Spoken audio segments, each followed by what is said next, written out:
Hello and welcome to episode number 253 of TEW 2020 Challenge Run. This is going to be Monday Night Raw for week 4 of May 2022. It is Raw Night of Champions, you know, we're doing that gimmick. All the belts on Raw are going to be on the line. World Heavyweight title, Big E versus Cesaro, Liv challenges Rhea, Grimes against Bobby Roode, The Fiend and Willow against The New Day, Charlotte and Jordan against Double Trouble, and maybe even a, 24/7 title match. We'll have to wait and see. But the structure of this show is going to be slightly different to the normal ones, I'm going to lay this out sort of like a mini pay-per-view, like a NXT TV special, where I'm going to limit the number of angles and shit. There's still going to be a couple, but other than that, yeah, it's going to mainly just be focused on the matches with a couple of video packages to hype up the other feuds and shit. So it should be a shorter episode of Raw, really. In theory, I say, as I've been rambling for nearly 2 minutes. Without any further ado, let's jump straight into the episode.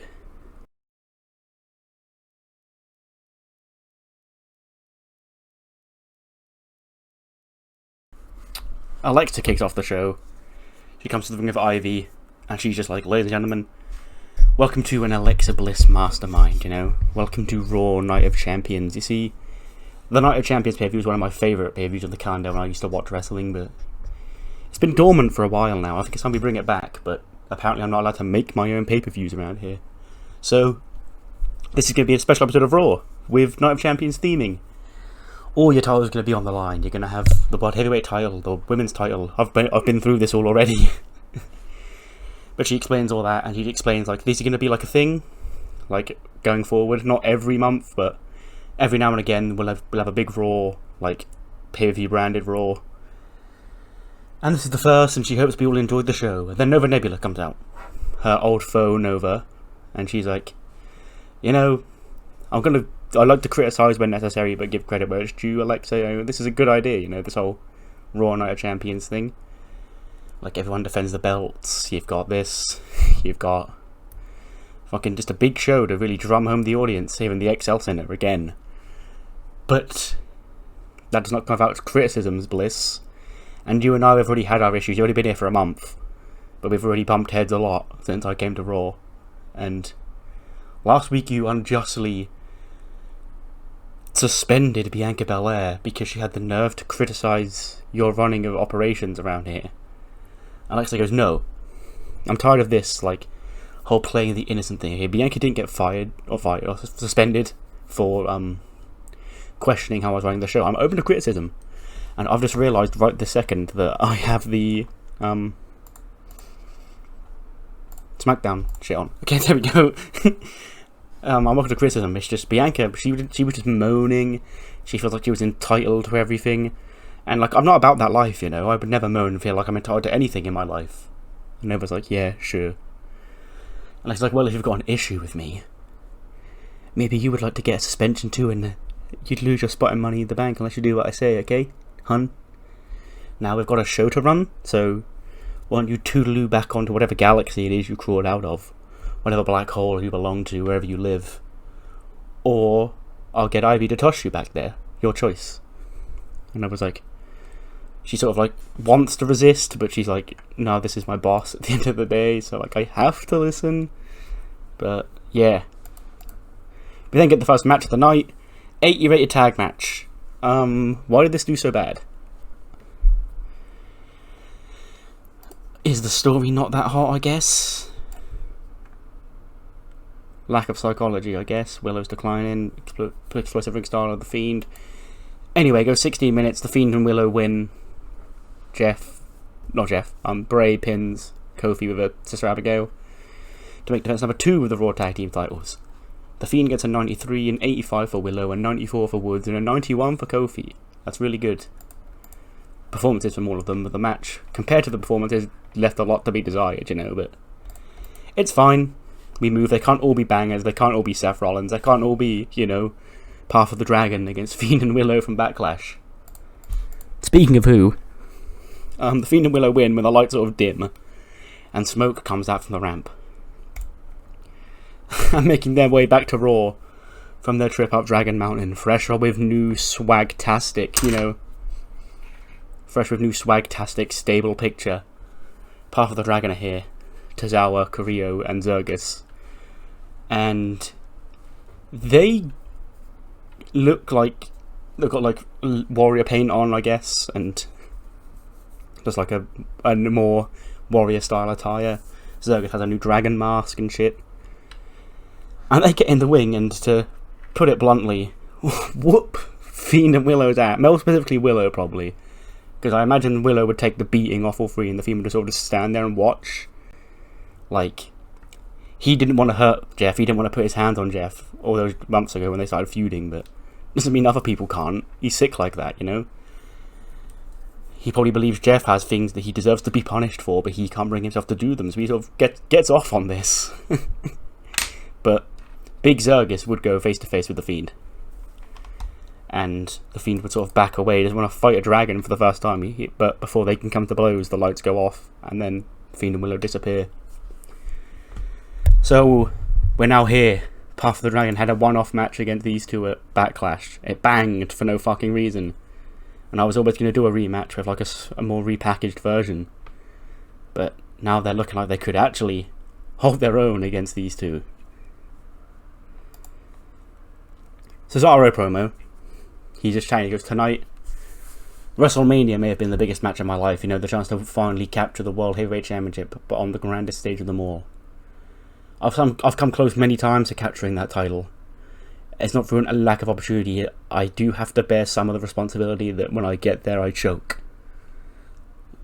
People are going to remember Cesaro as the nearly man. People are going to remember Cesaro as the man who should have, could have, but didn't when it comes to the World Heavyweight Championship, unless I sort myself out.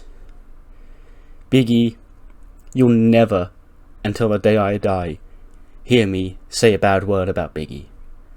Big E is one of my favourite human beings. Big E deserves every single bit of modicum of success that he's got. He deserves this World Heavyweight Championship. But E, you've had your time. You deserve that championship, but I need it. If I don't win that championship, then I'm destined to be a nearly man. I can't be the nearly man. I need to prove that by being the best damn wrestler on this planet today, that I do have what it takes to be the man. No nearly about it. And whether that's tonight, we've got to find out, E, because you're a tough competitor. But I'm coming for that title. Because I need it. I don't just want it. It fuels my passion, my drive for this industry. And if I don't have it, who am I really?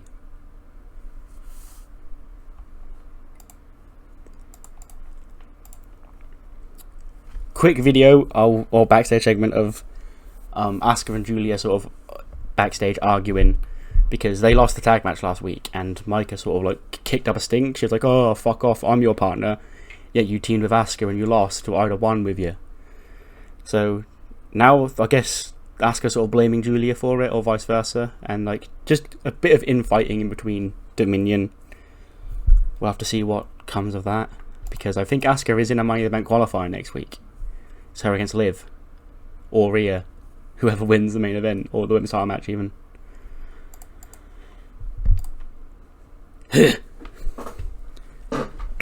Here's the most important segment of the show.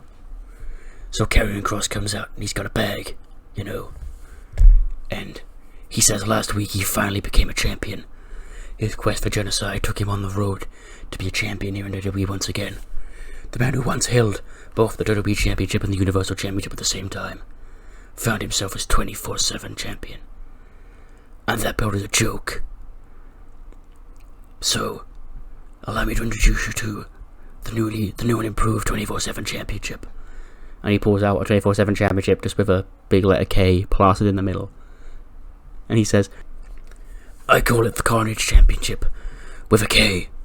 And I'm going to defend it in all of my matches from now on out until somebody has the balls to step up to me and end my crusade of genocide. Because this was the start of the greatest winning streak in wrestling history. Carcass is here to watch it. How many more of you out of my cult members are out there? So, come on out, my challenger tonight. Nothing personal, kid. Karrion Kross defends the Carnage belt against Alec Mallory, another very tiny looking gentleman, in 1 minute with a nothing personal to make defense number 1 of the title. 79 for Kross, 27 for Mallory. And yeah, we could go on another champion, so I guess he's got to defend the 24/7 title, or as he's branded it, the Carnage belt with a K, because all belts need to be on the line. Segment. We recapped the segment last week where Goldust came out and the Real Coalition came out and Cody saved his brother, and we made the tag match for Money in the Bank, Cody and Dustin against Pete Dunne and Dudley Davis.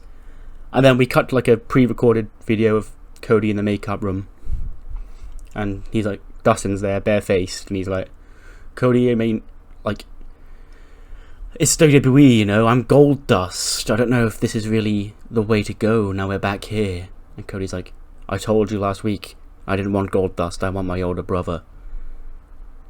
And he calls the makeup lady across, like, you know what to do to him. Bring him back. And then he walks off, and then we get like a time lapse of Goldust getting his face painted. And he spins around, and he's got the half Goldust, or Dustin Rhodes AEW face paint on.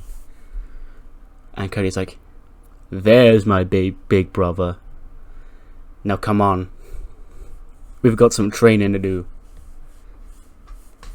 So yeah, Cody's not booked to wrestle for the title on this show, or any title, so big segment, revealing of the Dustin Rhodes face paint for the first time in WWE, you know? Because if you just watch if you don't watch AEW, you wouldn't know that exists. So we've got to bring it up, build it up, and give it some time to sort of build before we can just rip him out with that attire. Yeah, nice and segment, Cody.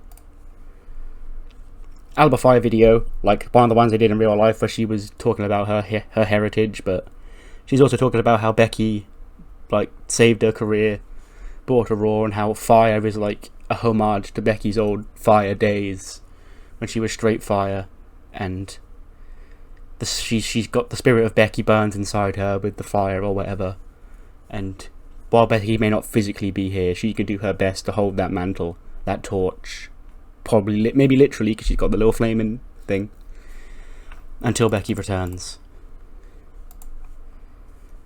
We then cut with the Connell TEW special. Charlotte's watching that video on a monitor backstage, her and Jordan, who are ready for their tag match. I think it's up next, actually. And she's like, what is this? Like, why does Kaylee Ray, like, obsessed with Becky? Like, come on, we know, like, you're Kaylee Ray. Like, you can't pretend that you're somebody you're not. And that doesn't matter, because it doesn't matter what her name is, Kaylee Ray, Alba Fire, Jenny Jews, I don't know. Doesn't matter. There's one thing that does matter, and that's that the Queen stays top of this division. Woo. And we're going to do that up next when we defend these tag team titles against Double Trouble, whatever their name is, whoever they are. And then I'm going to go to Money in the Bank and pull down that briefcase and become the physical embodiment of my inevitability that I will be the women's champion again. And then Nova walks into frame, and she's like, really? Money in the Bank, you're so sure you're going to win that, aren't you, Charlotte? Well, you're not the only woman in that match, you know. Toni Storm qualified on SmackDown, and of course I qualified. So it's not going to be as easy as you think it is, Charlotte. Charlotte said, I never said it was going to be easy, but nothing ever worth having is easy, little alien girl. I haven't got all my success because it's been easy to get. I got it because I'm just better than you. Woo. Genetically. It's facts. Check the fact in the receipts, girl. Woo. Now if you'll excuse me, I need to fuck off. Back to the ring. But before that, My Hero Wrestling Academia even segment, because they're still training their anime powers ahead of their next match. He's like, you know, when Saray does her entrance, she comes out with that gauntlet Manny, or Theo, because Manny's the one saying it even. So she comes up with that little thing around her neck, and she transforms like into this, like literally right before my eyes, like Sailor Moon. She goes, oh, we need something like that. Like that, Sensei was trying to get us something like that. Like we still need to find them, because we can't really unlock our next true form. We're not even at our final form until we can get stuff like that, Dio, you know? And Dio's like, sure, yeah, Manny. I mean, I thought you weren't into this whole thing, this whole anime thing. Like, I wasn't at the start, but, you know, it's actually really cool. Like, I thought it was just for nerds, but then I realised, wait, I am a big nerd, and this is really cool. So, like, it is badass, and we're cool because we do it.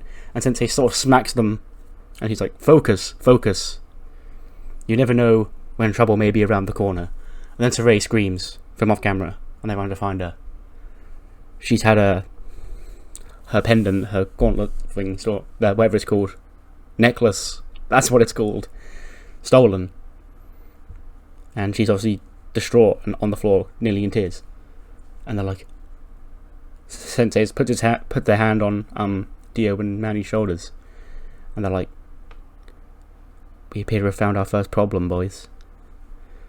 What are we going to do about this? And then Saray stands up. She sort of gets focused and determined. She goes, I need to get my necklace back. My grandmother, or whatever it was, gave me that. And it's the source of all of my energy. So, the first arc of the anime boys and girl is here. Saray's had her necklace stolen by who? Some rapscallion, I guess. But it's up to the anime squad to sort this out. Oh! Well, gee, thanks, Charlotte. Okay. 80 for this. Charlotte and Jordyn retain, obviously. They beat Double Trouble 11:44. Just a good spot to put these two in. Like, obviously they're going to win because they're the new team and I want to sort of get them established. Charlotte with an 89, a 71 for Jordyn, a 52 for Anne-Marie, and a 43 for Kelsey. Pretty fucking swag, if I do say so myself. But also, it may be Night of Champions, but for Veer Mahan, as always, it's the night of coming. Because he's still coming to Raw. Regal Coalition, quick promo reacting to Dustin and Cody's little face paint thing from earlier on. And Regal's like, let me tell you something, Sunshine. It doesn't matter what name you use, whether you want to use your father's last name or not, whether you want to call yourself Gold Dust, whatever weird colour paint you want to paint yourself. Hell, I remember Cody painting himself up once too. Doesn't matter which version of yourself wants to show up. My boys will be ready. And you're going to realise that, Dustin, you should have stayed where you were. You should have retired. Because you're going to prove that you can't hang anymore with youth, the likes of Dudley Davis and the likes of Pete Dunne. Because at Money in the Bank, the Regal Coalition is going to embarrass the Rhodes family. And let that be a lesson to Walter and Blitzkrieg and anybody else who's watching that knows what's good for them. You can join the fight because our door is always open for new members. You've just got to have the right acumen to join us.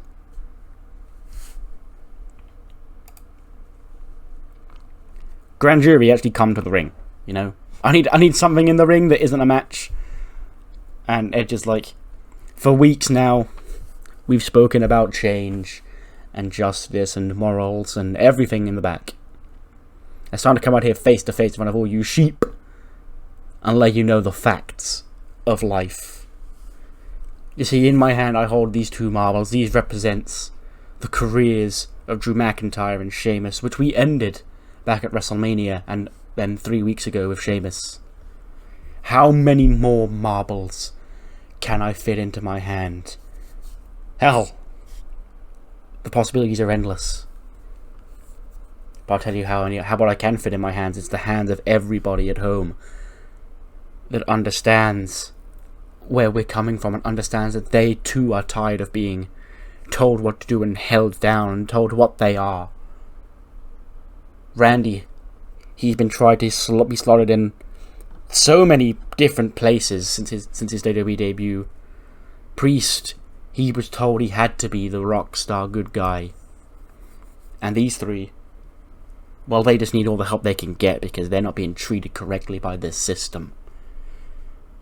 And when the day comes that they unveil their identities to you, once they're brave enough to unveil themselves to the world, then that day will come when we truly take over. Because it's not just these three. There are other people that you see on this show every single week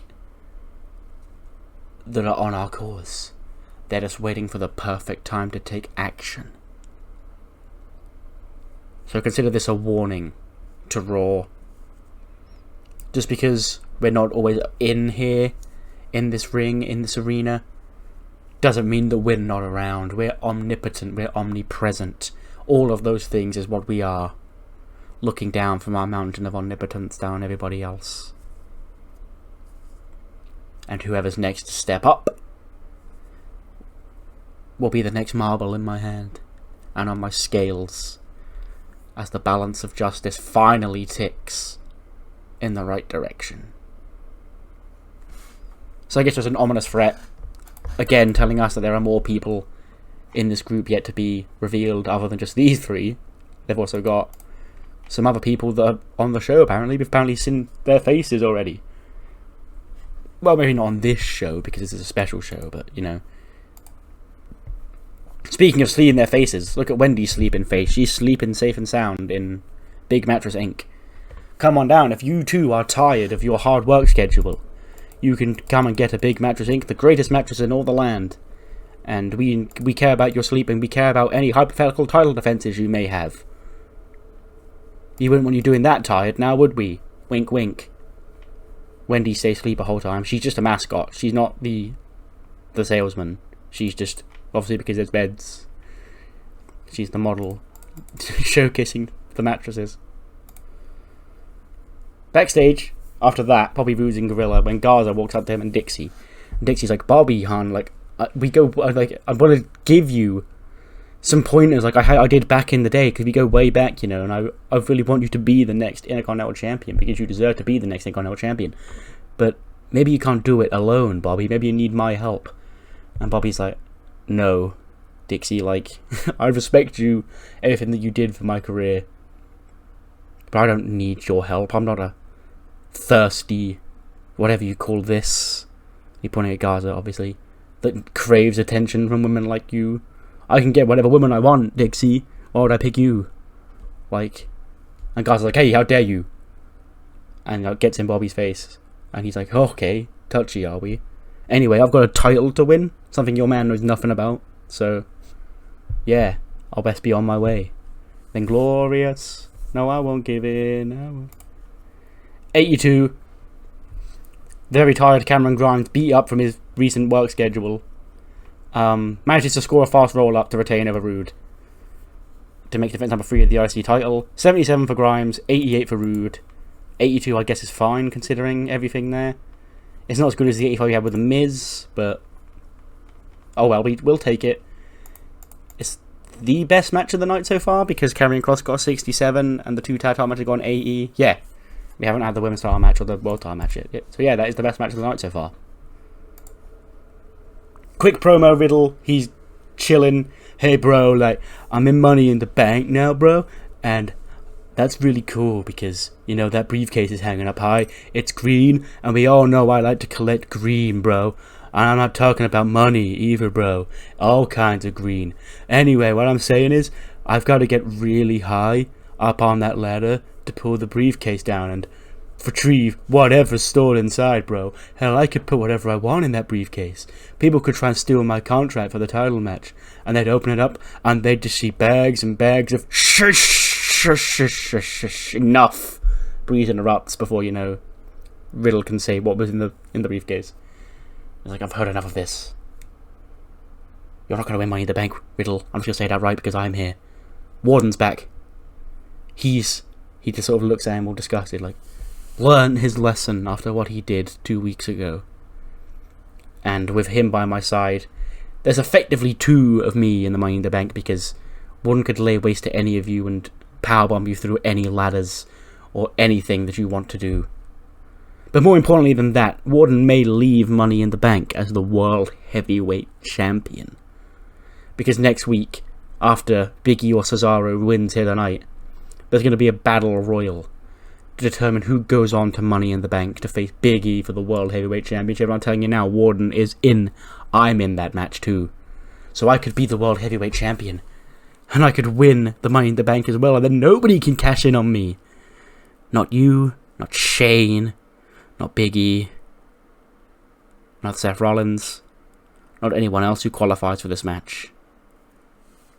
Not Wardon. Just me. So yeah, that's the low-key big announcement. We're going to do a Battle Royal next week to determine who goes to face Big E for the belt at Money in the Bank, which is on week 3 of June. Yeah. So they'll have that show, then 2 more, and then we've got the pay-per-view. But for now, Cesaro is number 1 contender. So maybe he can win the belt, and it will be Cesaro they're challenging, and not Big E. We then get a recap of the Path of the Dragon return, and then beating up Willow, and they're sort of just focused, still walking through the hallway when Xia Li walks up to him. And Humberto's like, "Can I help you? You're the girl from the mountain." She's like, "Yes." It's like, "I sense you're still in great danger. I'm proud of... Mr. Master Tajiri's proud of everything that you've accomplished and how far you've come and how far you've progressed. But this may be a fight that you can't win." And Humberto's like, "Well, we're gonna try." And Zaya's like, "Don't worry.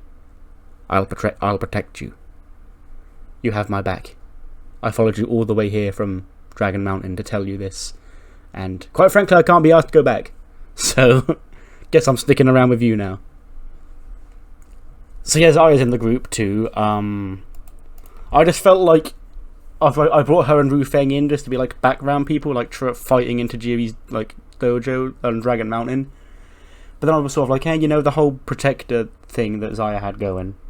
So I sort of thought that fit in the group. So she's sort of like also a dragon warrior, like fighting, but she protects because she's the protector. And yeah, I don't need to explain it to you. I just thought she fit the whole aesthetic of the group because it's sort of like Asian. Either they've got a Hispanic man and a white man pretending to be a Hispanic dinosaur. But I still think they've still got a vibe, Rhea's in Gorilla ahead of the women's title match when Ruby Riott walks up to her. Old friends from the mosh pit. And Ruby's like, "Look, I know I've not really been with you recently. I was more Liv's girl and we were sort of all together. But I like to think we're still cool." And Rhea's like, yeah, we're still cool. Why?" Ruby's like, "Well, kick Liv's ass for me. Like, her head's gone. Like, she doesn't know what she's doing. She's been corrupted by Finn and his evil mastermind plans. Well, I guess not even corrupted because that makes it sound like it's supernatural or something, but it's not supernatural. He's just really manipulative." And Rhea's like, "I get it. Okay, don't worry. I'm going to beat Liv." Then Rhea goes out for the match, which gets 76 because Rhea's not that great and neither of them have that good psychology. Rhea wins, obviously. Riptide in 12:41, defense number 4 of the Raw in this title. Rhea gets a 94 and a 72. A 72 is actually not bad for Liv, Yeah. I don't think having Liv lose this soon after turning is bad because she's only just she's in a world title match in her second match back as this version of Liv. And she's in a Money in the Bank qualifier next week. She's going to face Asuka in a Money in the Bank qualifier next week. So she could still end up in Money in the Bank, who knows? But she's not going to win at that pay-per-view as the Raw Women's Champion. Now after the match, Liv sort of rolls out the ring and the rest of the Battle Club are there. They're like, Liv, you okay? And she's like, yeah. Like, fuck Rhea. Like, fuck you all. Like, again, people are laughing at me because I couldn't get it done, Finn. And I don't like when people laugh at me. Because I can't get it done, Finn. Help me. And he's like, I will. But first we've got some unfinished business to do. The Raw Women's title will have to wait until another day. Alexa has the Street Profits and the Mysterios in her office because she's finalising that thing that we've been teasing for a while. Not next week, the week after next will be the Fatal 4-Way for a Spy Money in the Bank between Ray, Dominic, Dawkins and Ford. Because, yeah, let's give tag team people a shot to get Money in the Bank too and really cement their new career.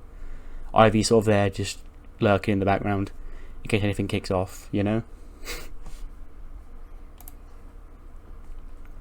Oh my god. 88 rated JFA performance. This is just a filler to fill time because I was booking this like a pay-per-view and didn't want to do another angle. So they just came out and sang for 5 minutes. And I got an 88 because I only rated Mackie. Because she's the lead singer. But we're killing time. Feels like we've had enough talk. It is in fact time for our main event. After this word from the New Day. Backstage with Biggie. And Biggie's like, Cesaro, like, I heard what you had to say earlier on, man. Like, everything that you said about me, but bears repeating about you. Like, you're like the greatest man on this in this roster, this locker room. One of the no one's got a bad word to say about you. Everyone knows you're like the greatest wrestler on this roster. But I gotta beat you. I'm sorry. I believe that you will become world champion one day. You've got to keep believing it yourself, but that day ain't today, buddy. Because I ain't got no plans to lose this title just 2 months after winning it. And let me hear you say, RXL Center! Don't you dare be sour. 85 is good, I guess. I'm now starting to see 85s and think, that's mid. Now that's good. Especially for a Raw main event. Biggie retains. Cesaro doesn't quite get it done. Biggie wins in 1854 with a big ending to make defense number 3 of the world title. 87 for E, 92 for Cesaro. And of course, what better way to end that match than with a hug and a hand. They shake hands, and then they embrace with a big hug because they do respect the fuck out of each other. They are friends. The better man won tonight, and the better man was Biggie. 90 rated Raw is pretty good. And we increasing popularity in one region. Only one region went up from a 90. But we're not done with today's episode because, you know, Heat is still to come. Heat kicks off with a actually pretty good 6-woman tag team match. Dominion, despite them arguing recently, they do manage to coexist against Ariana Grace, Yukiko Fujimoto and Rosie Riley. Asuka pins Yukiko with a spin kick. 50 for Rosie, 52 for Yukiko, 34 for Ariana, 66 for Micah, 75 for Julian, and 89 for Asuka. Who obviously carried the match, really. And her and, I guess, the D3 are still, like, butting heads, but for one night, I guess, they managed to re-coexist again. 70 rated not tag match, normal match. Indy Hartwell beats Ruby Riott in 10 minutes 29 by submission. The thing with Indy is this, like, she's been with Sasha for, like, nearly 2 years now, which is helping her, like, I think she's well known in terms of pop. But it's time to really start, you know, doing something with it. Instead of just having Indy go, oh, I'll leave her with Sasha and get her over eventually, which, you know, is the plan. But, she needs to actually start winning herself. So she does that here, gets a credible win over Ruby Riott. 70 for Ruby, 62 for Indy. 69 rated tag team match now. Mackie and Mina defeat Caden Carter and Katana Chance. JFL are starting to pick up wins now. Like, they definitely lose a lot because they're mid-carders, and that's fine. But, you know, they do need to get a win every now and again, so I need to throw them a bone. Mackie and Mina were the two I picked today. Could be any two, really. In the 63 rated main event, Mandy Rose defeats Mia Yim. 52 for Mandy, 64 for Mia. Then after the match, Toxic Attraction to celebrate, Io and Kyrie come out on the stage. Like, we hate you, bitch, fuck off. And then Brandy's calmed out here, like, who the hell told you to? It was open mic night, bitches. Like, this is my show, you don't get to come out here and just do this. But I'll tell you what, if you want a match so bad, next week, main event of Heat, Io Shirai and Kairi Sane against Gigi Dolan and JCJ in a tag team match. What do you say about that? So, we're pre-booking the main event of Heat a week in advance here. But I feel like Brandy doesn't have the power to book SmackDown matches. So I'll do the tag match on Heat. It's fine. Show gets a 67. That's fine. Whatever. The match actually got worse throughout the night, which is funny.